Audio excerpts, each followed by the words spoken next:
اندھیروں میں سے یہ آواز آئی ہے، بڑی ضعیف آواز ہے، کمزور آواز ہے، ایک مسکین اور ایک آزمائش میں مبتلا شخص کی آواز ہے، یونس علیہ السلام کی یہ آواز۔ ایک روایت میں آتا ہے کہ عرش کے نیچے جا کے ٹکرائی، لا الہ الا انت سبحانک انی کنت من الظالمین، تیرے سوا کوئی نہیں ہے معاف کرنے والا، اور میں تجھ سے معافی مانگتا ہوں، تو مجھے میری معافی کو قبول کر لے۔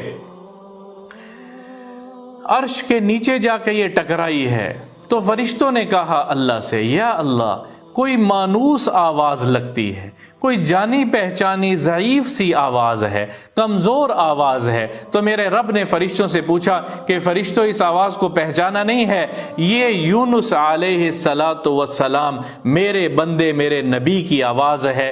تو فرشتے بے ساختہ بول اٹھے، کہنے لگے یا اللہ یہ یونس وہ ہے جو